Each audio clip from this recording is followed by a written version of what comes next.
Por décadas nuestro país ha visto empeorar una crisis de derechos humanos donde es el propio Estado el que comete abusos y actos violentos contra la población, pero también es omiso en cumplir con sus obligaciones y con ello vuelve a violar las garantías de las víctimas y sus familias.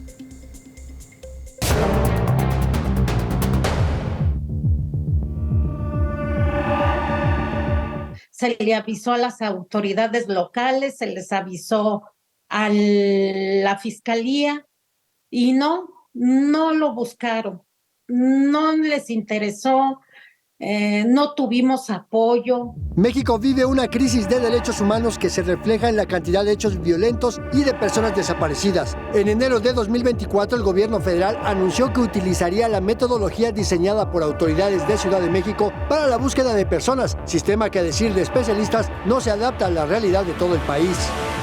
La Fiscalía de la Ciudad de México es muy negligente en temas de desapariciones, que no da ni siquiera respuesta a las víctimas, negando que hay un fenómeno de desaparición en la Ciudad de México. Aunque estén mal hechos, esos protocolos los tienen. El problema es que no lo hacen. ¿Y por qué no lo hacen?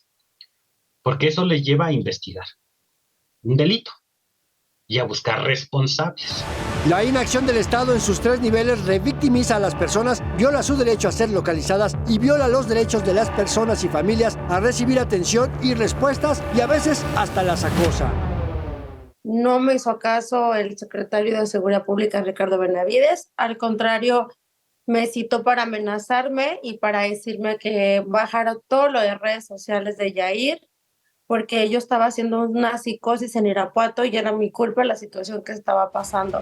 Del 28 de enero de 2021 al 15 de diciembre de 2023, la CNDH emitió 459 recomendaciones por violaciones a derechos humanos, donde la tortura, detenciones arbitrarias, desapariciones forzadas son los principales abusos cometidos por fuerzas federales.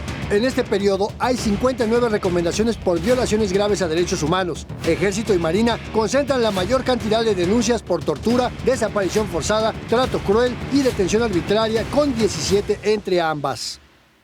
Y posteriormente pues sí vemos un incremento en la militarización, en pues un ejército, una Guardia Nacional que históricamente han sido muy señalados por graves violaciones a derechos humanos. Mega Noticias, Andrés Solís. Otro aspecto que vemos en esta crisis de derechos humanos que padecemos como país está en el maltrato permanente en contra de migrantes y la manera como la política migratoria se ha ido militarizando ante la complacencia del propio Estado mexicano.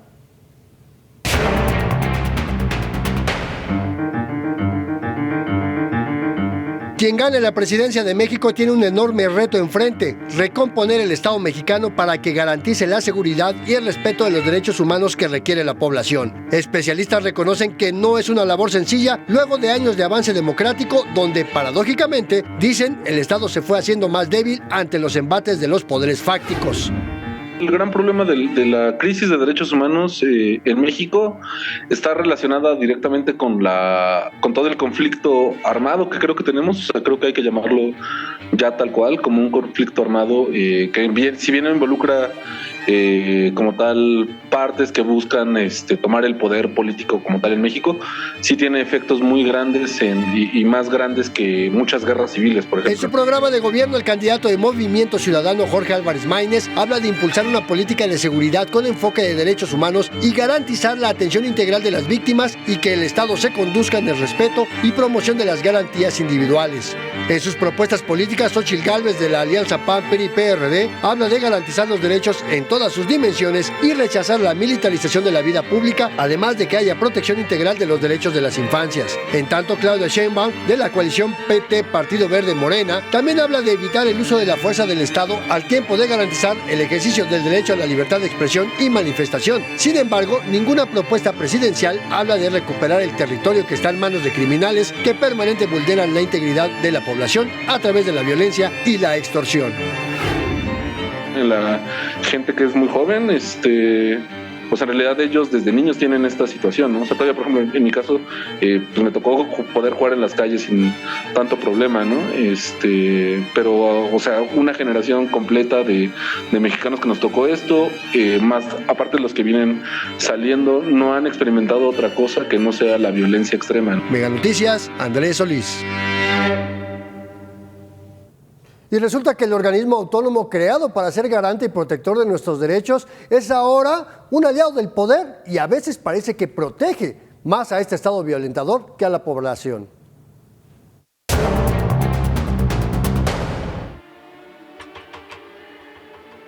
La crisis de derechos humanos en México empeora ante la incapacidad de los organismos defensores de derechos humanos de cumplir con su responsabilidad, reconocen especialistas. Justo ahora tenemos 32 órganos desconcentrados de derechos humanos, con muchísima burocracia y demás, pero que a la vez no tienen como tal una estructura, digámoslo, pareja, no tienen como tal un funcionamiento similar, las legislaciones son distintas. Y la instancia más cuestionada es precisamente la Comisión Nacional de los Derechos Humanos. Apenas el 24 de octubre de 2023, los 6 integrantes del Consejo Consultivo de la CNDH presentaron su renuncia en protesta contra la gestión de la presidenta Rosario Piedra Ibarra, a quien acusaron de ignorarles, amenazarles, de obstaculizar su labor y desdeñar sus recomendaciones. Congresistas de oposición y organizaciones defensoras de derechos humanos han acusado a la Ombudsperson de actuar bajo los intereses del gobierno en turno y no cumplir con su responsabilidad de garantizar la protección de las garantías individuales de la población ante los abusos de poder. Nos mantenemos firmes en la idea de transformar de raíz a esta Comisión Nacional, ya que no responde. Ya no responde a las necesidades del pueblo mexicano. Apenas en marzo, en su primer informe sobre violencia política para la protección y defensa del derecho a la democracia, la CNDH optó por acusar que en la llamada Marcha por la Democracia de febrero pasado hubo prácticas de violencia política contra el presidente. La comisión dejó de lado su responsabilidad de proteger a la población de los abusos de poder e hizo precisamente lo contrario, defender a un funcionario público de la población civil. Y ante la ausencia de un organismo público defensor, las víctimas del poder enfrentan mayores vulnerabilidades. Hay una gran deuda de socialización de derechos de víctimas que no se tienen, y a pesar de que ya tenemos tantos años con el sistema, seguimos con esta deuda de cuáles son mis derechos y por qué tengo que denunciar. Y esta crisis humanitaria precisamente nos refleja las situaciones de violencia, las situaciones que ya son insostenibles y desbordantes ya en muchas poblaciones, y que en ese sentido es el cambio que notamos en cuanto a otros años. Mega Noticias, Andrés Solís. Esta es la crisis de derechos humanos en México. Para mayor información visite meganoticias.mx y no deje de seguirnos en nuestras redes sociodigitales.